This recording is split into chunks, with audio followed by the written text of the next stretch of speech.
नमस्कार दोस्तों, अगर आप लोग को किसी भी विवाहित महिला का जाति प्रमाण पत्र के लिए ऑनलाइन आवेदन करना चाहते हैं तो यह वीडियो आपके लिए मोस्ट इम्पोर्टेंट है। इसके साथ ही आपको बता दूं, अगर आप लोग मेरे प्रोसेस को अच्छी तरीके से फॉलो कीजिएगा तो आप लोग का जाति प्रमाण पत्र का आवेदन कभी भी रिजेक्ट नहीं होगा। इसके साथ ही आपको बता दूं, अगर आप लोग अपने मोबाइल की मदद से ही जाति प्रमाण पत्र के लिए ऑनलाइन आवेदन करना चाहते हैं तो सबसे पहले आप लोग को अपना मोबाइल का क्रोम ब्राउज़र को ओपन करनी है। क्रोम में आपको टाइप करना RTPS और इसको सर्च करना है। इसके बाद यहाँ पे एक वेबसाइट मिलता है serviceonline.bihar.government.in का। आप लोग को इसी वेबसाइट के ऑप्शन पे क्लिक करनी है। इसके बाद RTPS का यह वेबसाइट कुछ इस तरह से ओपन हो जाएगा, आप लोग देख सकते हैं। इसके साथ ही आपको बता दूं, अगर आप लोग इस वेबसाइट को अपने मोबाइल में ओपन कीजिएगा तो मोबाइल में यहाँ पे 3 डॉट का ऑप्शन मिलता है, इस पर आपको क्लिक करनी है। इसके बाद आप लोग को नीचे आना, यहाँ पे ऑप्शन मिलता है डेस्कटॉप मोड का, इसी ऑप्शन पे आपको सेलेक्ट करनी है। डेस्कटॉप मोड के ऑप्शन को सेलेक्ट करने के बाद आप लोग के पास ऐसा इंटरफेस ओपन हो जाएगा। इसके साथ ही आपको बता दूं, अगर आप लोग को किसी भी विवाहित महिला का जाति प्रमाण पत्र के लिए ऑनलाइन आवेदन करनी है तो उसके लिए आप लोग को नीचे आना, यहाँ पे ऑप्शन मिलता है लोक सेवाओं की अधिकार की सेवाएं। इसके जस्ट नीचे आएगा तो यहाँ पे ऑप्शन मिलता है सामान्य प्रशासन विभाग का, इसी ऑप्शन पे आपको क्लिक करनी है। इसके बाद नीचे आना, यहाँ पे ऑप्शन मिलता है जाति प्रमाण पत्र का निर्गमन का, इसी ऑप्शन पे आपको क्लिक करनी है। इस पे क्लिक करने के बाद आप लोग के पास यहाँ पे 3 ऑप्शन मिलता है। फर्स्ट में मिलता है अंचल स्तर, सेकंड में अनुमंडल स्तर और थर्ड में जिला स्तर। अगर आप लोग को RO लेवल यानी कि अंचल स्तर से बनाना है यानी कि तहसीलदार स्तर से बनाना है तो इसी ऑप्शन पे आपको क्लिक करनी है। इसके बाद आप लोग के पास ऐसा इंटरफेस ओपन हो जाएगा। इस इंटरफेस में आप लोग को अपना महिला का डिटेल्स को फिलअप करनी है। फर्स्ट ऑफ ऑल यहाँ पे जेंडर को सिलेक्ट कर लेनी है। इसके बाद यहाँ पे अभिवादन को सिलेक्ट करनी है। अगर कोई महिला अपने नाम के आगे श्रीमती या सुश्री लगाना चाहती है तो लगा सकते हैं, अगर नहीं लगाना चाहती है तो यहाँ पे ऑप्शन मिलता है कोई अभिवादन नहीं का, इसको आपको सेलेक्ट करके फिल करनी है। इसके बाद आप लोग को नीचे आने, यहाँ पे ऑप्शन मिलता है एप्लीकेंट नेम फिलअप करने का। जैसे महिला का नाम सोनी देवी है तो यहाँ पे आपको सोनी को फिलअप करनी है। इसके बाद बैक स्पेस को दबाना है, यहाँ पे हिंदी में ट्रांसलेट होके आ जाएगा। इसके बाद यहाँ पे आप लोग को देवी को फिलअप करनी है। देवी फिलअप करने के बाद आप लोग को बैक स्पेस को दबाना है और यहाँ पे हिंदी में ट्रांसलेट होके आ जाएगा। इसी तरह से आप लोग को नीचे आने, यहाँ पे नेम ऑफ फादर को फिलअप करनी है, यानी कि ये जो महिला है इसके पिताजी का जो नाम होगा उसी नाम को यहाँ पे आपको फिलअप करनी है। पिताजी जो होनी चाहिए उस महिला के मायके में जो पिताजी होगा उसी पिताजी का नाम यहाँ पे आपको फिलअप करनी है। इसके बाद मदर का नेम यहाँ पे आपको फिलअप कर लेनी है। इसके बाद यहाँ पे आप लोग को हस्बैंड का नाम को फिलअप करनी है। इतना डिटेल्स फिल करने के बाद नीचे आने, यहाँ पे ऑप्शन मिलता है मोबाइल नंबर फिलअप करने का। आप लोग को यहाँ पे अपना मोबाइल नंबर को फिलअप करनी है। मोबाइल नंबर फिलअप करने के बाद आप लोग को बाहर में क्लिक करनी है।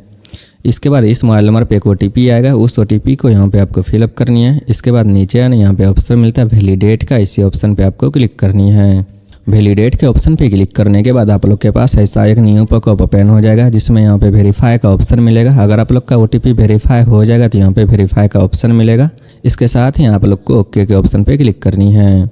इसके बाद यहाँ पे आप लोग को अपना ईमेल ID को फिलअप कर लेनी है। इसके बाद नीचे आने, यहाँ पे ऑप्शन मिलता है परमानेंट एड्रेस डिटेल्स फिलअप करने का। सबसे पहले यहाँ पे ऑप्शन मिलता है स्टेट का, आप लोग को स्टेट को सिलेक्ट कर लेनी है। इसके साथ ही आपको बता दूं, परमानेंट एड्रेस में उसी एड्रेस को फिलअप करनी है जो महिला के मायके का एड्रेस होगा, यानी कि जो भी महिला है उसके पिताजी का जो एड्रेस होगा उसी एड्रेस को यहाँ पे आपको फिलअप करनी है। सबसे पहले स्टेट को सिलेक्ट कर लेनी है। इसके बाद जो भी आप लोग के पिताजी का डिस्ट्रिक्ट होगा उसको यहाँ पे आपको सेलेक्ट करके फिल करनी है। इसके बाद सब डिवीज़न को यहाँ पे आपको सेलेक्ट करके फिल कर लेनी है। ब्लॉक को सेलेक्ट करके फिल कर लेनी है। वार्ड नंबर को यहाँ पे फिलअप करनी है। अगर आप लोग का पिताजी ग्राम पंचायत में रहता है तो इसको आपको सेलेक्ट कर लेनी है। अगर आप लोग का पिताजी नगर निगम में रहता है तो इसको सेलेक्ट करनी है। नगर पंचायत में रहता है तो इसको सेलेक्ट करनी है और नगर परिषद में रहता है तो इसको आपको सेलेक्ट करनी है। इसके साथ ही आपको बता दूं, अगर आप लोग ग्राम पंचायत को सिलेक्ट कीजिएगा तो यहाँ पे ग्राम पंचायत का लिस्ट ओपन हो जाएगा। इनमें से जो भी ग्राम पंचायत होगा उसको सिलेक्ट करके फिल करनी है। इसके बाद नीचे आने, यहाँ पे ऑप्शन मिलता है विलेज का नाम को फिलअप करने का। आप लोग के पिताजी का जो गांव का नाम होगा उसी गांव का नाम यहाँ पे आपको फिलअप करनी है। पोस्ट ऑफिस को फिलअप करना है, पुलिस स्टेशन को फिलअप करनी है, पिन कोड को यहाँ पे आपको फिलअप कर लेनी है। इतना डिटेल्स फिल करने के बाद नीचे आने, यहाँ पे ऑप्शन मिलता है प्रेजेंट एड्रेस डिटेल्स फिलअप करने का। इसके साथ ही आपको बता दूं, प्रेजेंट एड्रेस में आप लोग को अपना पति का एड्रेस को फिलअप करनी है। आपका पति जिस स्टेट में रह रहा है उस स्टेट को यहाँ पे आपको सेलेक्ट कर लेनी है। इसके बाद डिस्ट्रिक्ट को सेलेक्ट करनी है जहाँ भी पति रह रहा है।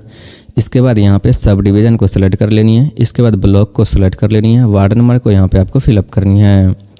इसके बाद यहाँ पे ऑप्शन मिलता है स्थानीय निकाय का प्रकार फिलअप करने का।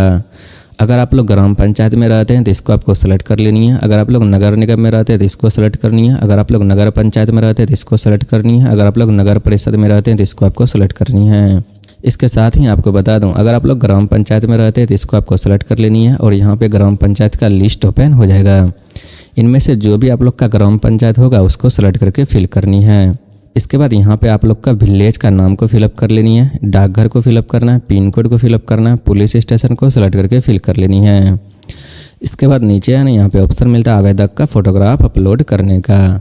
आप लोग को यहाँ पे सेल्फ अटेस्टेड फोटोग्राफ को ही अपलोड करनी है। फोटोग्राफ अपलोड करने के लिए चूज फाइल के ऑप्शन पे आपको क्लिक करनी है। इसके बाद जहाँ भी आप लोग का फोटोग्राफ होगा उसको सेलेक्ट करके अपलोड कर देनी है। देख सकते हैं मैंने किस तरह से सिग्नेचर करके फ़ोटोग्राफ को अपलोड किया है। कुछ इस तरह से आपको भी सिग्नेचर कर लेनी है, उसके बाद ही इस फोटोग्राफ को यहाँ पे आपको अपलोड करनी है।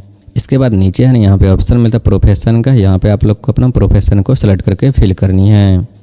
इसके बाद यहाँ पे आप लोग को अपना कैटेगरी को सेलेक्ट कर लेनी है। इनमें से जो भी कैटेगरी होगा आपका, अगर आप लोग अत्यंत पिछड़ा वर्ग से आते हैं तो इसको सेलेक्ट करनी है। अगर आप लोग पिछड़ा वर्ग से आते हैं तो इसको सेलेक्ट करनी है। अनुसूचित जाति का ऑप्शन है, अनुसूचित जनजाति का ऑप्शन है और यहाँ पे गैर आरक्षित का ऑप्शन है। इनमें से जो भी आप लोग का कैटेगरी होगा उसको सेलेक्ट करके फिल कर लेनी है। इसके बाद यहाँ पे आप लोग को अपना जाति को सेलेक्ट करके फिल कर लेनी है। इसके बाद नीचे यहाँ पे ऑप्शन मिलता है सबकास्ट का। अगर आप लोग का सबकास्ट होगा तो यहाँ पे शो करेगा, अगर नहीं होगा तो यहाँ पे शो नहीं करेगा। इसे आप लोग खाली भी छोड़ सकते हैं। इसके बाद नीचे यहाँ पे ऑप्शन मिलता है, देख सकते हैं डॉक्यूमेंट सेलेक्ट करने का, यानी कि इनमें से जो भी कागजात आपके पास होगा उसको यहाँ पे आपको सेलेक्ट करके फिल करनी है। इसके साथ ही आपको बता दूं, आप लोग जिस भी महिला का जाति प्रमाण पत्र के लिए ऑनलाइन आवेदन कर रहे हैं उसके माता या पिता या उसके पूर्वज का कोई भी एक डॉक्यूमेंट इनमें से आप लोग को सेलेक्ट करनी है। इसके साथ ही आपको बता दूं, जो महिला है उसके पिताजी के पास अगर खतियानी ज़मीन है तो इसको आपको सेलेक्ट कर लेनी है। अगर दान पत्र है तो इसको सेलेक्ट करनी है, या ज़मीन से कोई भी संबंधित दस्तावेज है तो इसको आपको सेलेक्ट कर लेनी है। इसके बाद आप लोग को नीचे है ना यहाँ पे ऑप्शन मिलता है, देख सकते हैं वर्ड वेरिफिकेशन का। इस वर्ड को आपको नीचे फिलअप करनी है। वर्ड फिलअप करने के बाद नीचे है ना यहाँ पे ऑप्शन मिलता है प्रोसीड का। इसी ऑप्शन पे आपको क्लिक करनी है। प्रोसीड के ऑप्शन पे क्लिक करने के बाद आप लोग के पास ऐसा एक न्यू पॉपअप ओपन हो जाएगा, जिसमें यहाँ पे दिया गया मोबाइल नंबर और ईमेल आईडी की शुद्धता की आपको जाँच कर लेनी है। जाँच करने के बाद आप लोग को ओके के ऑप्शन पे क्लिक करनी है। इसके बाद आप लोग के पास ऐसा इंटरफेस ओपन हो जाएगा। आपने यहाँ पे जो भी डिटेल्स को फिलअप किया था सारा डिटेल्स ओपन हो चुका है। आप लोग को अच्छी तरीके से अपना डिटेल्स को एक बार चेक कर लेनी है। चेक करने के बाद आप लोग को नीचे है ना यहाँ पे ऑप्शन मिलता है एडिट का। अगर आप लोग को इसमें एडिट करना है तो इस पर क्लिक करके आप लोग इसे एडिट भी कर सकते हैं। अगर आप लोग को एडिट नहीं करना है नीचे है ना यहाँ पे ऑप्शन मिलता है अटैच नेक्चर का। इसी ऑप्शन पे आपको क्लिक करनी है। इसके बाद आप लोग के पास ऐसा इंटरफेस ओपन हो जाएगा। यहाँ पे आप लोग को अपना डॉक्यूमेंट को सेलेक्ट करनी है और अपना डॉक्यूमेंट को अपलोड करनी है। सबसे पहले यहाँ पे आपको क्लिक करनी है। इनमें से जो भी दस्तावेज आपके पास होगा उसको यहाँ पे आपको सेलेक्ट करके फिल करनी है। जो भी महिला है अगर उसके पास आधार कार्ड है तो आप लोग को आधार कार्ड को सेलेक्ट कर लेनी है और यहाँ पे महिला का आधार कार्ड को आपको अपलोड करनी है। इसके साथ ही आपको बता दूं, आप लोग को जो भी महिला है उसका आधार कार्ड कुछ इस तरह से अरेंज करनी है, जिसमें यहाँ पे देख सकते हैं मैंने फर्स्ट पेज को यहाँ पे रखा है, यानी कि महिला का आधार कार्ड का ऊपर का पेज को यहाँ पे रखा है और महिला के आधार कार्ड का पीछे का पेज को यहाँ पे रखा है और नीचे आप लोग को सिग्नेचर करवा लेनी है। इसके बाद इसी आधार कार्ड को वहाँ पे आपको अपलोड करनी है। आधार कार्ड अपलोड होने के बाद आप लोग को नीचे आने यहाँ पे ऑप्शन मिलता है भूमि संबंधी दस्तावेज को सेलेक्ट करने का। सबसे पहले यहाँ पे आपको क्लिक करनी है। क्लिक करने के बाद यहाँ पे ऑप्शन मिलता है भूमि संबंधी दस्तावेज का, इसको आपको सेलेक्ट कर लेनी है और इसके बाद यहाँ पे आप लोग को अपना भूमि संबंधी दस्तावेज को अपलोड करनी है। इसके साथ ही आपको बता दूं, भूमि संबंधी दस्तावेज में आप लोग को अपने पिताजी का दस्तावेज को ही अपलोड करनी है, यानी कि जो भी महिला यहाँ पे ऑनलाइन आवेदन कर रही है उसके पिताजी का जो केवाला होगा या उसके दादाजी का जो केवाला होगा उसी डॉक्यूमेंट को यहाँ पे आपको अपलोड करनी है। आप लोग को कुछ इस तरह से अपना केवाला को स्कैन कर लेनी है। जितना भी पेज होगा सारे पेज को कुछ इस तरह से आप लोग को अरेंज कर लेनी है। अरेंज करने के बाद इसी केवाला को वहाँ पे आपको अपलोड करनी है। दोनों डॉक्यूमेंट अपलोड करने के बाद आप लोग को नीचे है ना यहाँ पे ऑप्शन मिलता है सेव इन नेक्चर का, इसी ऑप्शन पे आपको क्लिक करनी है। इसके बाद आप लोग के पास ऐसा इंटरफेस ओपन हो जाएगा। आपने यहाँ पे जो भी डॉक्यूमेंट को अपलोड किया था उसका लिस्ट ओपन हो चुका है, आप लोग देख सकते हैं। अगर आप लोग को अपना डॉक्यूमेंट को चेक करनी है तो इस पर क्लिक करके आप लोग अपना डॉक्यूमेंट को चेक भी कर सकते हैं। इसके बाद आप लोग को नीचे आना यहाँ पे लास्ट ऑप्शन मिलता है सबमिट का, इसी ऑप्शन पे आपको क्लिक करनी है। सबमिट के ऑप्शन पे क्लिक करने के बाद आप लोग का जाति प्रमाण पत्र के लिए ऑनलाइन आवेदन कंप्लीट हो जाएगा। इसके साथ ही आपके पास कुछ इस तरह से रिसिप्ट ओपन हो जाएगा, आप लोग देख सकते हैं। यहाँ पे आवेदन संख्या दिया रहता है, इसी आवेदन संख्या की मदद से आप लोग अपना जाति प्रमाण पत्र को डाउनलोड कर सकते हैं।